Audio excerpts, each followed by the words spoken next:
Cadena 30, la televisión más abierta que nunca. Vamos con otro experto, Julián Andrade, ha estado un rato en la línea telefónica, queremos platicar con él. Julián, ¿cómo estás? Julián Andrade, te escuchamos.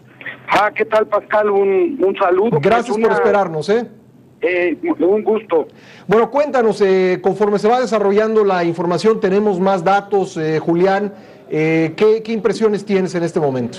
Bueno, la primera impresión que ya se ha ido comentando es justamente la de destacar que de nueva cuenta con una labor importante de inteligencia, de información de calidad. Las autoridades pudieron dar por fin con Joaquín El Chapo Guzmán, como todos sabemos, un criminal muy escurridizo, muy poderoso, con unos niveles y redes de protección muy amplias.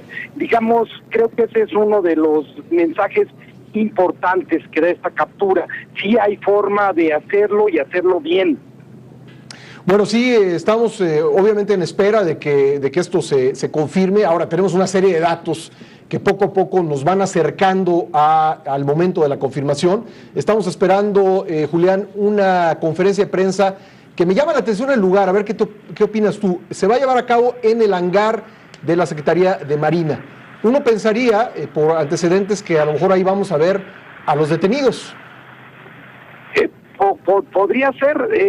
Esto que señalas, Pascal, es interesante porque bueno, también cambiaría la narrativa que el gobierno federal habría impulsado en el último año, de no hacer ese tipo de presentaciones, pero tal vez la captura, la relevancia, la importancia que tiene inclusive para el imaginario colectivo haga que bueno, veamos de nuevo al Chapo Guzmán detenido. Sí, porque hay que recordar, Julián, como bien dices, el gobierno federal había cambiado la narrativa.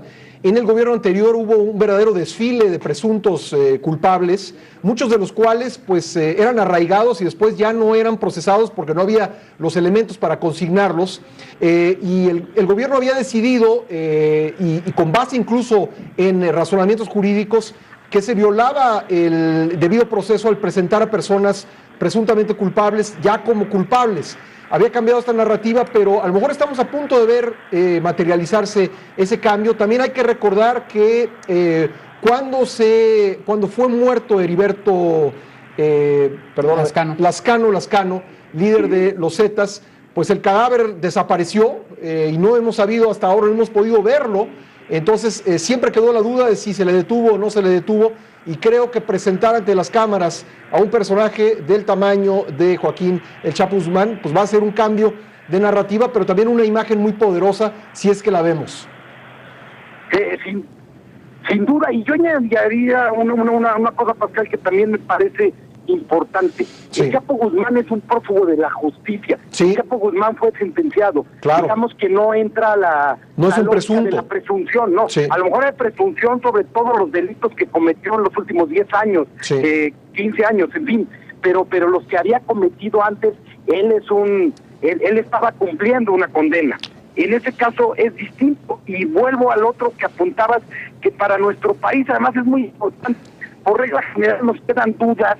Estas se van alimentando por intereses o por mala operación de la propia autoridad, y bueno, más valdría que la gente lo viera, porque si no vamos a entrar justamente a toda esta catarata de dudas que a veces hacen daño, ¿no?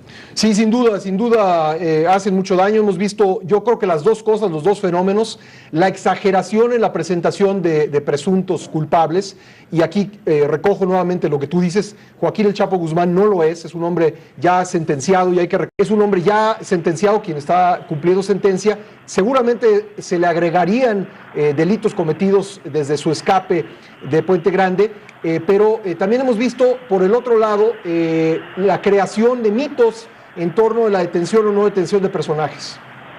Sí, sin duda, también esta cuestión que se va creando alrededor de personajes de este tamaño es importante, y creo que va a ser importante justamente si lo vemos detenido de la manera adecuada, sin que se violen sus derechos, no tienen por qué violar.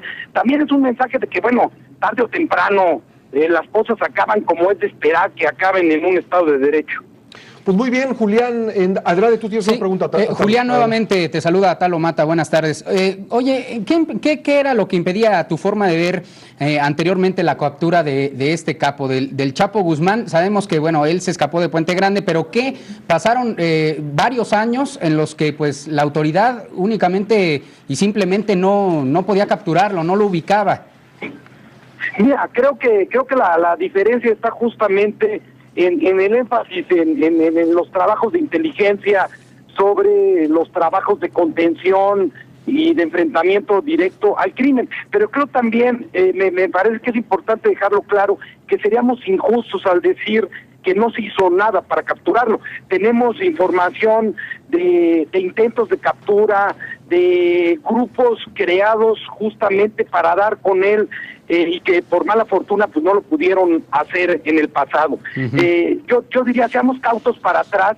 Yo creo que la labor de inteligencia y de información que se va almacenando es un activo del propio gobierno y es probable que se haya utilizado. Digamos que no se parte de cero, un nuevo gobierno nunca parte de cero, pero bueno, sí decir esto que decía yo al principio de la charla con ustedes, es justamente eso, información de calidad e inteligencia la que puede hacer la diferencia. Oye Julián, por último, hablando de mitología o de interpretación en la opinión pública respecto de datos que existen, creo que una interpretación que sin duda habría que recordar en estos momentos es que las operaciones el sexenio pasado pues se concentraban en el cártel del Golfo, en los Zetas, y realmente no había grandes golpes en contra del cártel del Pacífico, cártel de Sinaloa, y esto generó la impresión de que Joaquín El Chapo Guzmán era una especie de delincuente bueno o aliado del gobierno federal en la lucha en contra de otros grupos criminales. En efecto, había justamente esa percepción, diría yo que creo que en parte equivocada por lo siguiente, Pascal. Sí. Recordemos que justamente el cártel de Sinaloa se parte durante el sexenio del presidente Calderón y se parte en buena medida por capturas relevantes. Pensemos en los Beltrán. La labor de la Marina, la labor del Ejército, la labor de las áreas de seguridad, en ese momento lo que lograron fue una dispersión de algunos grupos del cártel de Sinaloa que lo hicieron menos poderoso en ese momento. Sí. ¿Qué ocurrió? Logró volverse a recuperar, volvió a tener la presencia que tenía, y digamos que el Chapo Guzmán y sus grupos quedaron como uno de los cárteles más poderosos. Pero si vemos la historia del cártel de Sinaloa para atrás en esos años, lo partieron en medio y los enfrentaron. Sí. Entonces no estaré yo tan seguro. Más bien creo que no tuvieron la oportunidad de dar con él. Oye, Julián, el juez cuarto, nos acaba de llegar la información del juez cuarto de distrito en materia de procesos penales federales en el Estado de México, dictó auto de formal prisión a Daniel Fernández Domínguez, recordarás, el Pelacas, ¿no?, considerado presunto colaborador de Joaquín El Chapo Guzmán, lo era. Cierta coincidencia, ¿no? Bueno, coincidencia, no, lo del Pelacas creo que sí lo podemos poner en el asunto de la coincidencia, pero yo añadiría que si hacemos un recuento de las últimas capturas, sobre todo del grupo de las células del Mayo Zambada, vemos que justamente se empezó a hacer un cerco en la cercanía del Chapo Guzmán.